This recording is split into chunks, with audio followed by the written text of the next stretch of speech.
We are pleased to have Senator Lea Webb here tonight to talk about some of her environmental priorities, including her work in the district with constituents, her budget priorities, and her legislative agenda for the year. And as I mentioned, we are very thankful for the work she's already doing for a first-year elected official at New York State government level. That is just outstanding. So we are really lucky that she is representing us in Albany now. A little bit about Senator Lea Webb. She represents the newly drawn 52nd State Senate District, which encompasses Tompkins, Cortland, and part of Broome County. She is a lifelong Southern Tier resident and proud graduate of public schools. She is a first-generation college graduate of SUNY Broome and Binghamton University, where she earned a degree in neuroscience. She understands the importance of expanding opportunities for civic engagement and has worked as a trainer and advocate with organizations such as Vote, Run, Lead, Local Progress, and Citizen Action to increase marginalized voices in elected office.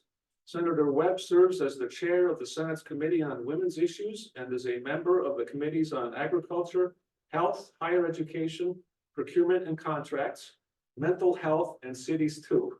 So with that, I want to welcome, and I truly am pleased to host Senator Lea Webb here. She is a great listener. She has voluntarily created issue councils on multiple topics, including environmental issues. So we're very happy that she's here tonight. So thank you.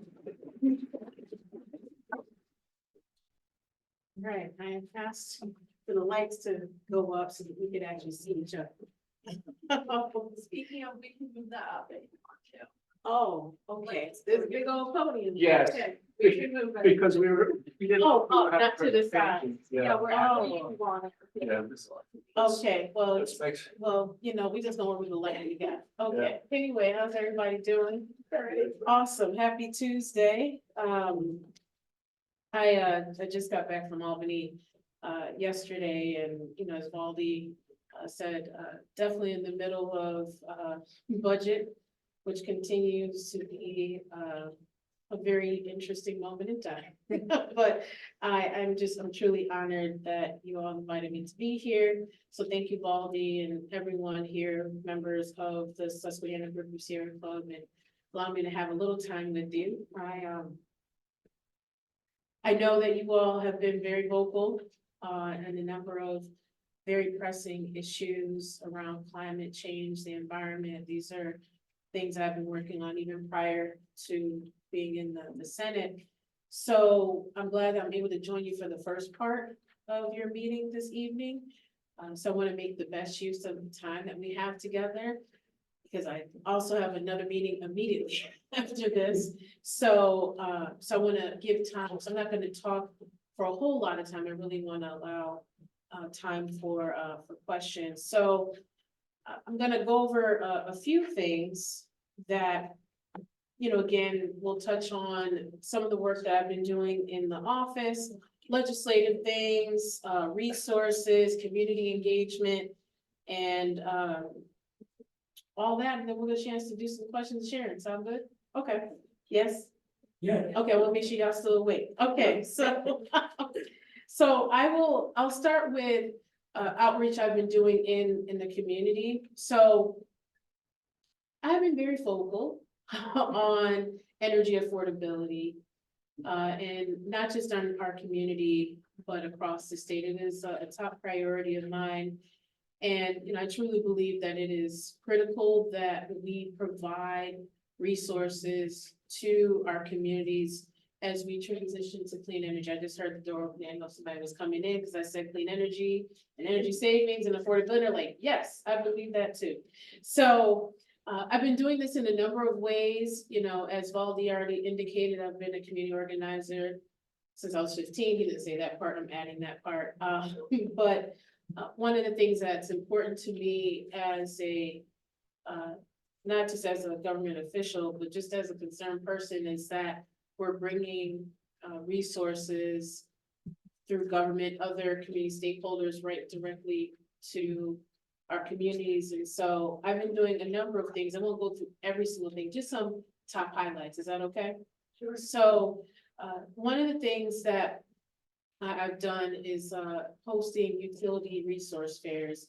So, this past fall, myself and Assemblywoman Donna Lepardo hosted a utility resource fair right here in Broome County. I also did one both in Tompkins and Cortland counties as well. And in those counties, Cortland and Tompkins, I did them with Assemblymember Kellis. And so those resource fairs were done in conjunction with an organization called PULP. Are folks familiar with PULP? I feel like I'm talking to the choir. Okay, we'll just assume everyone doesn't know. So PULP stands for the Public Utility Law Project. They help utility customers with getting direct assistance with helping to pay their utility bills. They also check for eligibility for the various utility relief programs that exist.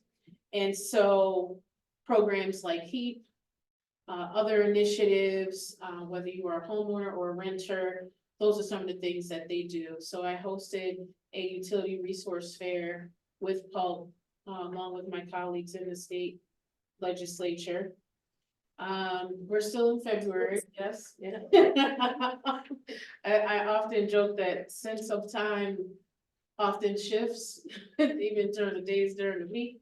But last month I hosted a webinar on the IRA, or the Inflation Reduction Act, which, you know, folks, if you aren't familiar, this was one of the largest infrastructure investments that we've had in this country. It was a Biden initiative.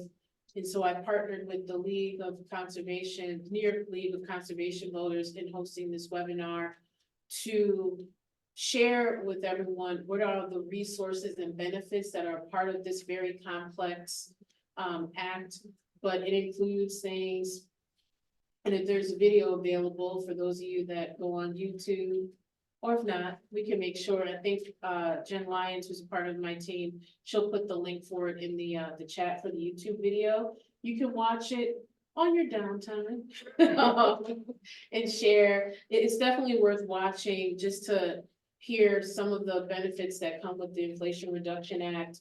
$370 billion was a part of that Inflation Reduction Act, and it helps to provide resources in real time, direct savings on things, whether it's heat pumps, whether it's tax credits, tax breaks. There's a number of energy savings programs, funds that, and changes you can make in your home, your business, that, and also reducing your utility bills that the Inflation Reduction Act covers. There's also, for folks, if you're looking for a vehicle or have one, and you may think of transitioning to an electric vehicle, there are resources as part of the Inflation Reduction Act that help with that transition, along with heating and cooling systems, all the things. So again, definitely check out the webinar. I think it was about maybe like 45 minutes, because I also had questions and sharing. I think Jen posted it. Okay, and right on it, bam. The next piece I want to lift up is my environmental priorities for this year. So, and if at any point for the folks on Zoom, hi, if you can't hear me, I'll also keep my eye on the chat, or y'all tell me if someone's has a question.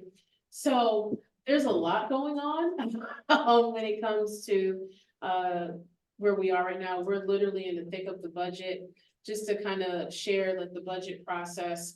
So the governor presents the budget to the legislature, and we go through it, we do a deeper dive. And so we do this through a process called budget work groups. And so our budget work groups consist of all of the different areas of the budget. So I'm on the health budget work group, which includes health, mental health, aging, disability, substance use disorder, insurance. We're all one work group, and we're doing a deep dive. So that's literally where we are. And the same is true with environment, energy conservation, agriculture. They're all one budget work group where we're doing deep dives. We also do budget hearings, so last week, literally, we just finished up the budget hearings of all the different issue areas in the budget. It's about 9 to 10 areas. What the reason why I say 9 to 10 is that a portion of it also deals with like finance. I'm looking at all my municipal folks. I know, Luke Day, I know you always enjoy doing the budget as the commissioner, but yes, so there are several areas there. So with regards to environmental priorities this year that, I've been working on. One, as it's already been mentioned by Valdi, is the New York Heat Act. And this is a legislative measure that even the governor has included in her executive budget, but that didn't just happen because of, sheer interest. It really is the result of advocates such as yourself pushing for this important legislation. I'm a proud co-sponsor of this bill that will help our communities in saving on their utility costs, upwards of $75 a month. And for a lot of families, that $75 is a major factor in determining if they can put food on the table or pay for medicine. So I don't say that lightly. I'm like, oh, it's just $75. That's real money in real time for real people. And so this legislation will help to reduce future gas rate hikes across the state, and also at the same time help to address the very present issues around climate change. And so it's stopping the expansion of our fracked gas system. So that's in a nutshell is what the New York Heat Act is. And so don't mind me. Okay. Another initiative that's a priority of mine during this legislative session is the Climate Change Superfund Act. We know that, our greenhouse gas emission rate, we definitely need to address. These are things we aim to do through the CLCPA. Other goals with this particular act, it's really holding those corporate polluters accountable for the public health issues that they continue to create and the real financial challenges that they continue to put on the backs of working families. And so this legislation in particular, which again, similar to New York Heat Act, the primary sponsor of it on the Senate is Senator Liz Krueger. I'm the co-sponsor of it. Not only is helping to hold corporate polluters responsible, it's also helping to generate revenue that can be used to do things such as creating green jobs, also address issues around repairing damages due to climate change to our infrastructure. We know, especially in our area, when it comes to climate change in the areas of storms and inclement weather, dealing with 100-year floods in like a 6-year time frame as an example. Again, these are things that these funds can help municipalities, towns, and villages with addressing some of the infrastructure needs that we know will certainly exist. I also wanted to lift up, for folks that know me or have known me for a long time, in doing this work, I often note that there's siloing that happens, meaning environmental justice folks are over here, healthcare folks over here, education folks over here, workforce development folks. And when you talk about advancing legislation practices around the environment, there are opportunities to bring together what this means from an economic development standpoint as relates to green jobs. Because when you talk about initiatives that are helping people to save money on their utility bills, well, why is it we have to help folks save money on their utility bills? It's because the cost of living is very high and there's significant pay disparities that exist. And so how do we, with all of those challenges and at the same time, innovative research, breakthroughs, investments that are happening right here in the Southern Tier, how do we bring all of these things together collectively to create a better present and future for our community. And so I did that long intro to lift up my my desire to center workforce development as part of our conversation around climate change and the environment.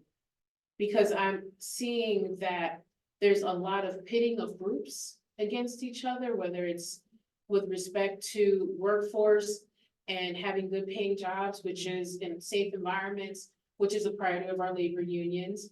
And then, of course, environmental advocates in wanting to improve public health, also address issues around the environment and climate change. How do we bring these things together? And so that's why one of the things that I'm presently pushing for, the governor had included in her proposal to cut funding for the Climate Jobs Institute. She proposed to cut $2 million from this initiative that is being done out of Cornell University, that's working to expand people's preparedness for these new green jobs. Because again, we can birth all this innovation and research in our communities, but how is it reaching the everyday person who is maybe looking for a career change, struggling, all of those things, or are researchers themselves, right? Like, how do we, how do we create that connective tissue? And so that's why, for me, workforce development is a big priority of mine in this legislative session. It always is, but especially bringing it together in the context of environmental justice. With that proposal, I'm also working with our Senate Labor Chair, Senator Jessica Ramos, on pushing for those, to the rejection of those cuts for that particular program.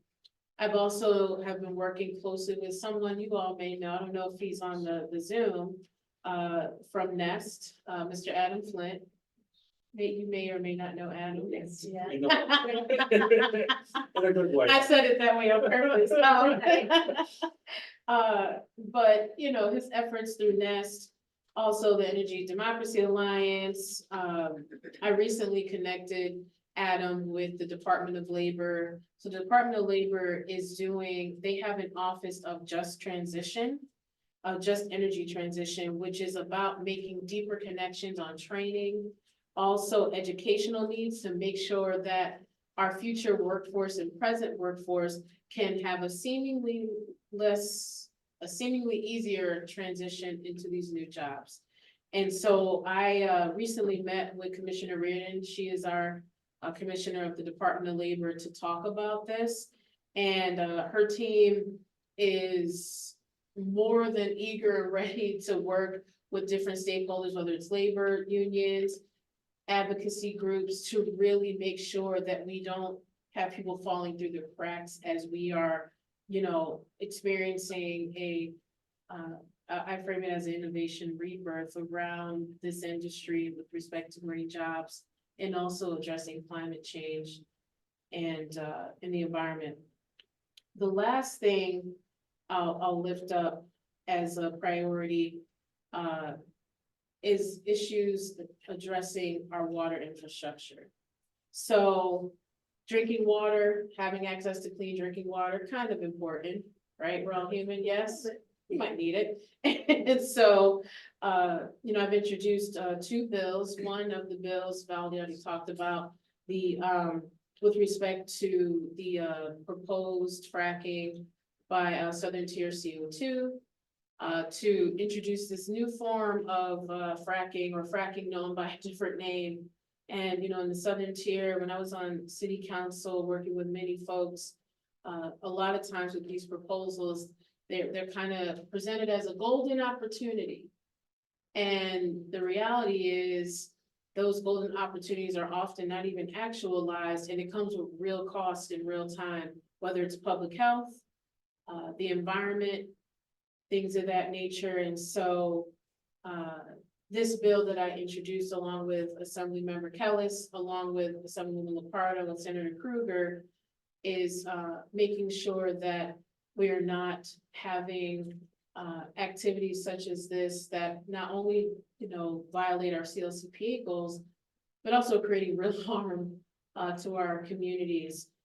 The other bill I'll lift up is, again, this is a bill that's related to Tompkins County with respect to the Cayuga salt mine. So this legislation that I introduced also with Assemblymember Kellis is pushing for, right now, Cargill, our folks remember Cargill. Cargill is a major salt company here in New York. They're looking to sell the salt mine that is located at Cayuga Lake. And the legislation that I introduced is requiring a full environmental impact study to be done to assess what is the conditions of the salt mine so that we're not, as a community, experiencing several things, any community health issues as pertains to the water being too salinated or having too much salt, which impacts our ecosystem, right, along with our own health. And so this legislation pushes the DEC to do a full environmental study upon the sale or change of ownership with relation to this particular with regards to Cayuga Lake. The last environmental study that was done was in the year 2000, so 24 years ago, and it was done by Cargill. So it wasn't done by, a full environmental study. I want to be very clear about that. And so this legislation isn't an attack on anyone. It's really about creating, so us to know, like, what exactly are we working with regards to worker safety, the environment, all of those things are very important. I talked about the Southern Tier CO2 initiatives, again, we've been very successful due in large part to all of you in pushing back against fracking in our community. And so we already won that fight, right? A lot of you were a part of it. And so I just want to make sure that we are remaining safe in this community. Like I said, people become very lofty when it comes to finding loopholes. And so ultimately, it's really important that we address issues around public health along with the environment as well, because the stakes are, quite frankly, too high. I was sharing with someone last year during legislative session, actually around this time, and going to the Capitol. This was when I think it was around the time when the wildfires were happening in Canada. Yeah, maybe. June, so maybe my mind is in warmer weather, we're in cold weather now. But, and I remember, actually, Val, I think I may have shared this story with you, stepping outside and, you need a mask. You couldn't even walk outside because the air was so toxic. And one of the things I said to a colleague of mine, we're all remarking, this is the new normal. Can we not do something about this? Because I was instantly thinking about people who have breathing issues, who have asthma, people who are oxygen dependent, all of these things, again, these are real consequences that have real impact. And so I remember saying to a colleague of mine from across the aisle, in terms of party affiliation, that's what I mean. And, around this, we were all experiencing this, the orange haze, again. And so I remember remarking of like, yeah, so we now believe that climate change is real, right? And my colleague, nodded accordingly. And I was like, so does this mean the bills that we're going to introduce around addressing climate change, we're going to have your full support? Well, we'll talk about it. I'm like, right. So, but again, I share that to say that I know that there has been a lot of concern around the CLCPA and how, as a state, we're implementing it, the timeline, all of the complexities with it. And so I think it's important to lift up that when you think about the example I just shared, you know, other examples I know you all have, and just in our community overall, that in a state such as New York, where we often help to set the tone when it comes to policies in a variety of ways. We're also a big state for a number of economic development ventures, all of these positive things. We also have to talk about the very real challenges around climate change. And these aren't things that can't be addressed, right, through policies. These are things we actually can do. It requires us to work together to address it. So I am going to stop here because I have a little time left for questions. But again, I just, you know, I wanted to share just a few highlights because again, I think all of these issues are connected.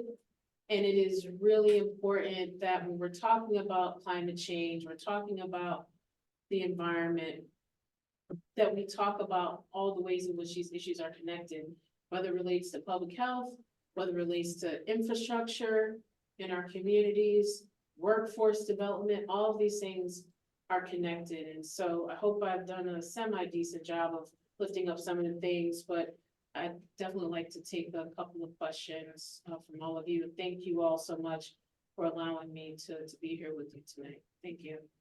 I got time for 2 questions. So maybe, I don't know if there's, okay, of course, I was gonna say 1 online and 1 in person. Okay, Scott, right off the gate. Okay, I'll try to do better with this question. Okay. So I think most of us just found out that you're on the agriculture committee for the Senate. And you're on a lot of committees. I didn't realize. But as far as agricultural land, in New York, I just want to comment from you. I don't need a thorough analysis, but one of the issues for solar energy using agricultural land is that we need agricultural land. We can't be using it for solar energy, but we need solar energy. So anyway, you want to comment on that, Lea? I know, so yes, I sit on the Senate Agriculture Committee, and I've been in conversations with Senator Hinchy and other folks that we have to have a balance, right, in terms of having land for, you know, tilling the soil for food production and other production related to agriculture. And this has been part of my conversations with farmers as well, where needing to have more land available, resources, and at the same time, you know, how do we, you know, transition into cleaner energy sources, supplies? And so again, I think we definitely have to have a balance for that. You know, New York, I don't know if folks realize, it may not seem that way, but we are definitely a breadbasket for food and agriculture because of all of the water bodies that surround us. I don't know if y'all knew that, but not saying that you didn't know we were surrounded by water bodies, but you know, again, like we are considered a breadbasket for food and agriculture nationally because of, you know, our water supplies. You know, right here, we're at the confluence of 2 rivers, Susquehanna and Shenango, right? Talked about Cayuga Lake. And so I just think there definitely has to be a balance. And so that's been some of the conversations that I've been a part of, what we've been hearing in the state legislature around, yes, how do we support solar as a source, not exclusively a source, because there are other clean energy sources, and also support agriculture. So there definitely is a need for a balance. And I'll take 1 more question. Thank you, Scott. I'll take 1 question from audience. Yes, John. Hi, Hi. Lea, thank you for what you're doing. You're doing a fantastic job.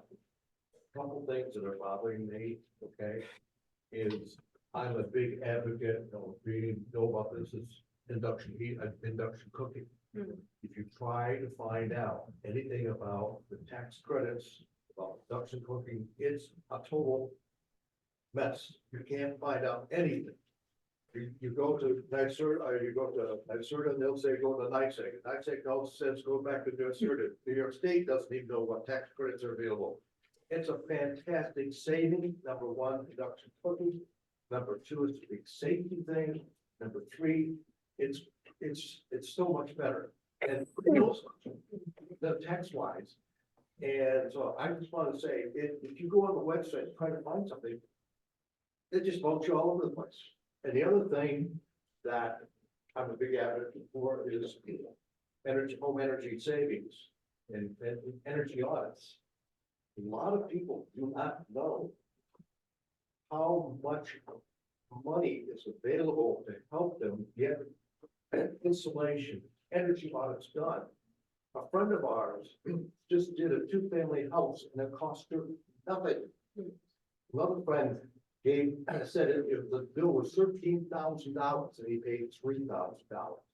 People do not know about this. And what better way to save your health, number one, because your health is a better environment, save the environment, and again, put money in your pocket. So again, the public doesn't know about this. No, thank you, John, for raising that. I was actually gonna say, if you or other folks, are looking for assistance, please reach out to my office. We'll see what we can find out with regards to it. Lauren is here from my team, he's my office manager. We'll leave a couple of cards here as well for you to reach out, for sure. I know I did talk about some of it, myself and Julie T, from New York Conservation League of Voters, all the acronyms. So we did touch upon that a little bit in the webinar. So I would encourage you to also check that out as well. But we'll most certainly look into it. Thank you for flagging both things. And also with home energy savings and audits. When I was on city council and also doing organizing at Citizen Action at the time, we were bringing folks to City Hall to talk about, I can't remember the name of the program we were launching at that time, through like the Ryan administration. What was it called? Do you remember? Around essentially helping folks to get connected to resources to actually do an energy audit on their home. And it is important for folks to even know whether you are a homeowner or a renter, you know, what options are available to you that can help you to reduce your utility costs, but also have a much better, you know, filtration systems, things of that nature. So most certainly those resources are available. There are a lot of boards that are connecting folks. But again, that's one of the reasons why in my conversation with the Department of Labor, and even just talking about funding sources that are available for green infrastructure, there are so many pots to pull from, but they're all not easy to get to. And want to even know, like, what are they fully for? And so when I learned about the Office of Just Energy Transition and Department of Labor, these are some of the things that they're actually trying to do, is bring together different stakeholders, whether it's Nest, whether it's your group, other entities, to like remove some of the barriers, as an example, around some of these resources that do exist. So I must apologize. I wish I had more time. I actually have to go way on the other side of town to get to a meeting, but you know, again, I do want to say that there are a lot of great things happening, and I also am not blind to the challenges. I know I've been talking with different stakeholders, even in our educational system, around, and also in the private industry, on how we can reach these goals around CLCP and others. My point in lifting it up is that there's a cost that comes with doing nothing. And we can't afford to do nothing, and nor should that be the choice, right? So it is very important that we continue to have spaces like this, that, you know, we provide information, because there's most certainly a lot of missing and misinformed data out there, if you will. And so I think it's important to lift up where our policies may need some adjusting, may need some additional consideration, but also what practices, resources that people are finding that are actually working and sharing the proverbial, I'll call it green wealth. But in all seriousness, I do want to thank you all for your advocacy, for, continuing to be a great resource to me and my team. And, as I said, we're in the throes of the budget. I was saying to folks last year, I felt like it was on super speed. This year, it feels like it is super duper speed on 100 different levels because everything is literally happening so fast. And at the same time, my commitment to doing the good work in the state senate and beyond, that doesn't change because of the intensity of the work, because I genuinely understand, what's at stake. And also, I do not profess to know everything, and that's why I appreciate having, folks like you who make yourselves available. And so, again, thank you for allowing me to be with you. This will not be my last time. So thank you for the invitation, and keep up the great work. Thank you. Thank you to everybody.